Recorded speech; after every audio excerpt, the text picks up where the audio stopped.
مجھے اور آپ کو بچپن میں جب باپ سے مار پٹتی تھی تو ماں جو تھی وہ باپ کو روکتی ہے کہ نہ ماں، لیکن جب کچھ نہیں بن پڑتا تو وہ پھر باپ اور بچے کے درمیان میں آ جاتی ہے، اور بعض اوقات اس کو اس چھڑانے میں خود بھی کوئی چوٹ لگ جاتی، جوتی لگ جاتی ہے، ہاتھ لگ جاتا ہے. ایسا ہوتا نا.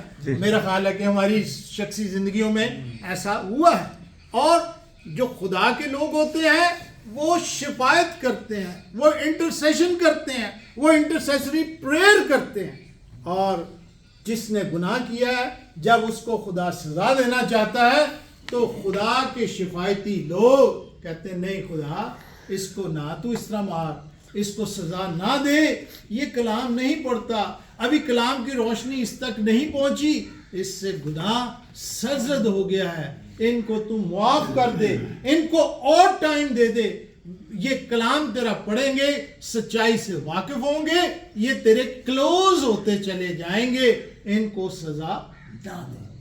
بزرگ موسیٰ نے بھی ایسا ہی کیا. وہ بنی اسرائیل قوم اور خدا کے درمیان حائل ہو گیا، اور اس نے آخری ایک پوائنٹ یہ دیا، اس نے کہا اگر تو نے ان کو وسم کرنا ہی ہے تو پھر میرا نام اس کتاب میں جو تو نے لکھی ہے اس میں سے مٹا ڈال. اور پھر خداوند جو تھا اس نے بزرگ موسیٰ کی بات کو مان لیا اور اس نے ان لوگوں کو سزا نہیں دی، اور اس نے ان کو اس وقت چھوڑ دیا. اور بزرگ موسیٰ کی جو شفاعت تھی وہ بنی اسرائیل کے کام آ گئی، ان کے لیے اس کی شفاعت جو تھی وہ پھلدار ثابت ہوئی اور وہ بچ گئے. اب آپ ایک اور حوالہ دیکھیے گا، سامنے پڑھوں گا. یہ زکریا اور مقدسہ مریم کے متعلق ہے. لوکا معرفت لکھی گئی انجیل، اس کا پہلا باب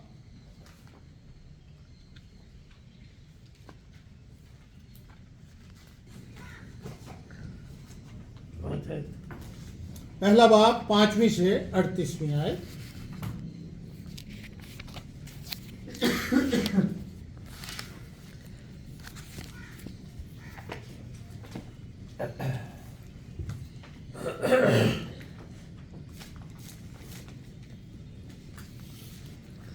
یہ میں آپ کے سامنے پڑھے دیتا ہوں.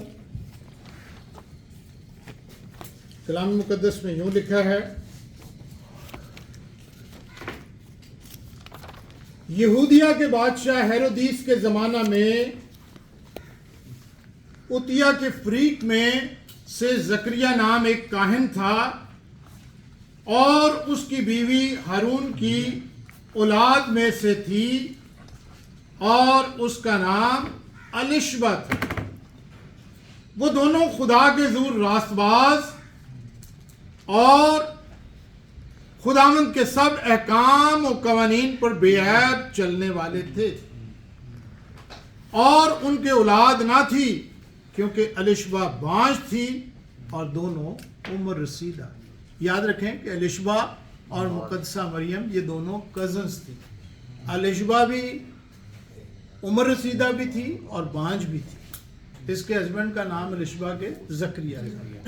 اور آپ اس کو دیکھیں اور آپ کو معلوم ہوگا کہ فرشتہ جو ہے وہ زکریا کے سامنے آتا ہے اور کہتا ہے اس کی 13ویں آیت میں، مگر فرشتہ نے اس سے کہا آئے زکریا تو خوف نہ کر، کیونکہ تیری دعا سن لی گئی، اور تیرے لیے تیری بیوی الشبہ کے بیٹا ہوگا، تو اس کا نام یوحنا رکھنا، اور تجھے خوشی اور خرمی ہوگی، اور بہت سے لوگ اس کی پیدائش کے سبب سے خوش ہوں گے، کیونکہ وہ خدا کے حضور میں بزرگ ہوگا، اور ہرگز نہ میں نہ کوئی اور شراب پیے گا، اور اپنی ماں کے بطن ہی سے روح القدس سے بھر جائے گا.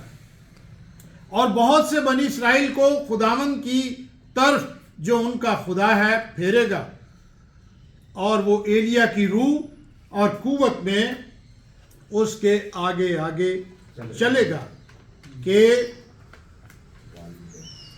والدوں کے دل اولاد کی طرف اور نافرمانوں کو راست بازوں کی دنائی پر چلنے کی طرف پھیرے اور خداوند کے لیے ایک مستعد قوم تیار کرے۔ زکریا نے فرشتہ سے کہا میں اس بات کو کس طرح جانوں کیونکہ میں بوڑھا ہوں اور میری بیوی عمر رسیدہ ہے۔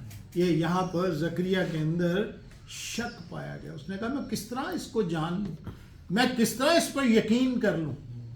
اور فرشتہ نے کیا جواب دیا، یہ جواب سننے والا ہے۔ فرشتہ نے جواب میں سے کہا میں جبرائیل ہوں جو خدا کے حضور کھڑا رہتا ہوں اور اس لیے بھیجا گیا ہوں کہ تجھ سے کلام کروں اور تجھے ان باتوں کی خوشخبری دوں۔ اور دیکھ جس دن تک یہ باتیں واقع نہ ہو لیں تو چپ کا رہے گا اور بول نہ سکے گا۔ پاک کلام کا پڑھا سنا جانا ہم سب کے لیے باعث برکت ہو اور